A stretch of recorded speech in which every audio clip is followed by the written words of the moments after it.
Berikan satu tema firman Tuhan, jangan berpikir terlalu tinggi.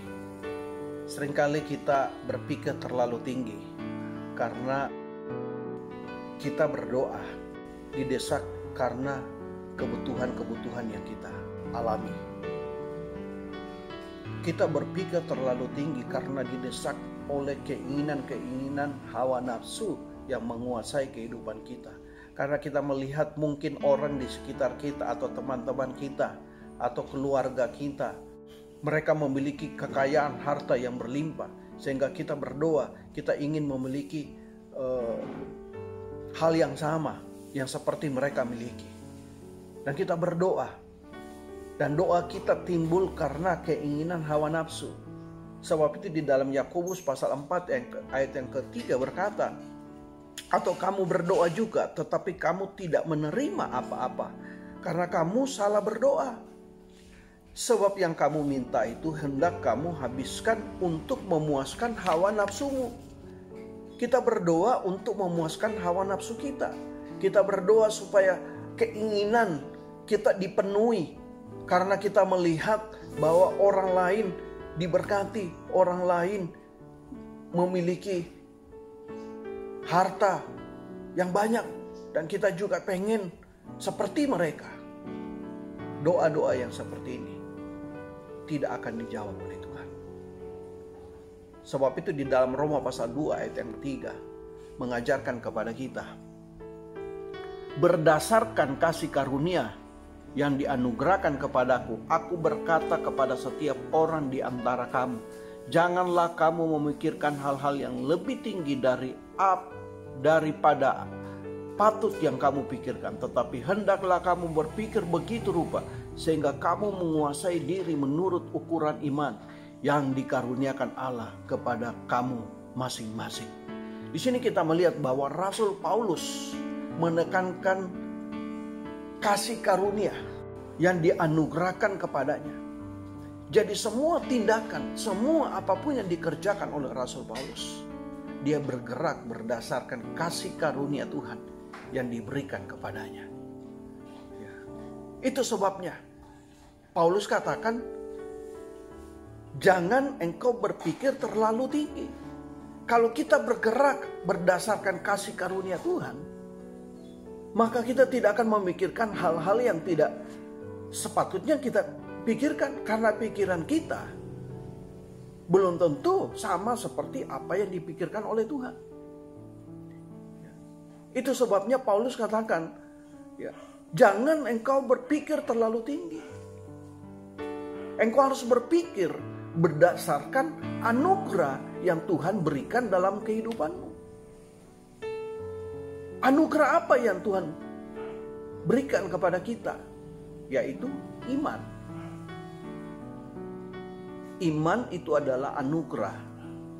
Iman yang Tuhan taruh dalam diri kita, itu adalah anugerah. Dan kita harus bergerak sesuai dengan apa yang Tuhan taruh dalam kehidupan kita. Iman diciptakan Roh Kudus di dalam diri kita, atau karya Allah di dalam diri kita.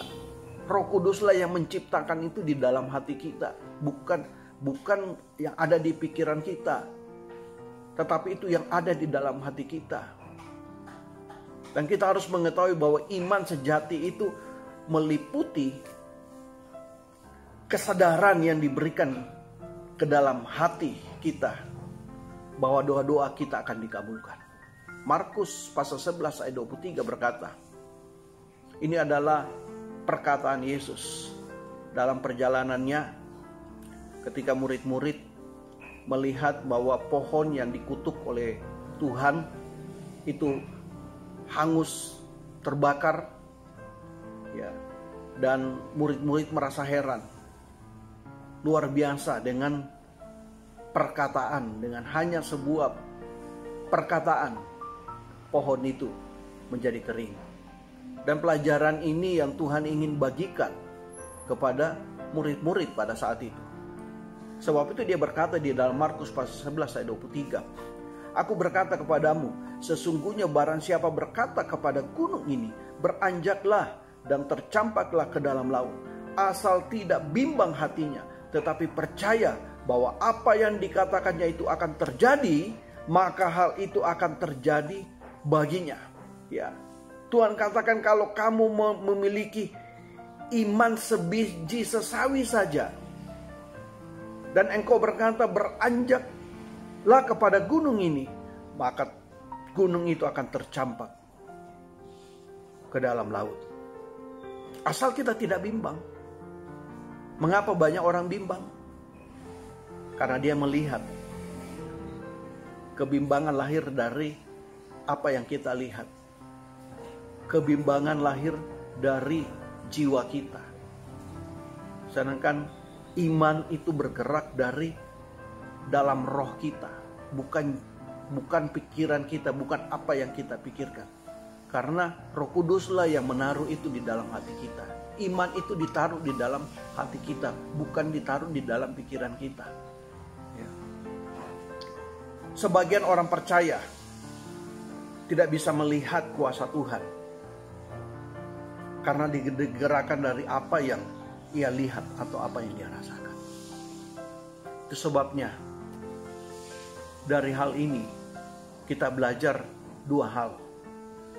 Bahwa iman bukan berdasarkan kemampuan kejiwaan manusia atau kemampuan kita untuk mengerjakannya. Itu hal yang pertama. Dan hal yang kedua, bahwa iman sejati adalah iman yang lahir dari tindakan yang berasal dari roh kita. Karena iman itu dikaruniakan Allah kepada kita masing-masing. Kita tidak boleh melihat atau mencontoh iman seseorang. Karena belum tentu iman yang sama diberikan kepada orang lain. Juga diberikan hal yang sama. Kita tidak bisa mencontoh iman orang lain. Dan kita juga tidak bisa memaksakan iman seseorang harus seperti apa yang kita lakukan. Karena masing-masing Tuhan memberikan iman kepada mereka. Dan kita tidak bisa memaksa mereka. Sebab itu di dalam Filipi pasal 2 ayat 13 berkata, karena Allah lah yang mengerjakan di dalam kamu, baik kemauan maupun pekerjaan menurut kerelaannya. Jadi dikatakan Allah lah yang mengerjakan di dalam kamu, baik kemauan maupun pekerjaan menurut kerelaannya. Inilah iman. Jadi ketika Tuhan memberikan iman kepada kita, nah Tuhan yang mengerjakan itu di dalam diri kita, di dalam hati kita. Baik kemauan maupun pekerjaan menurut kerelanya. Jadi iman menggerakkan kita berjalan dalam apa yang dipikirkan oleh Tuhan. Apa yang dikehendaki oleh Tuhan. Itulah iman sejati. Sehingga Paulus berkata, jangan engkau berpikir lebih daripada yang patut dipikirkan. Itu bukan iman. Tetapi iman sejati, dia bergerak berdasarkan kehendak Allah.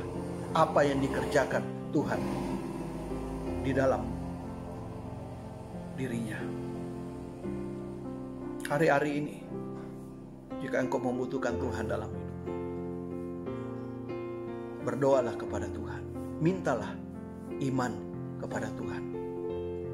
Dan Tuhan akan menyatakan itu. Tuhan akan memberikan itu kepadamu.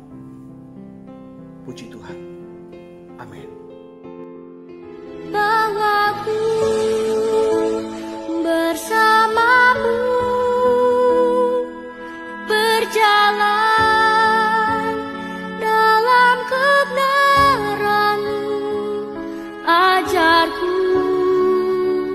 lebih mengenal-Mu. Kau Tuhan penyelamatku, bawaku bersamamu berjalan dalam kehendak-Mu, ajarku lebih mengenal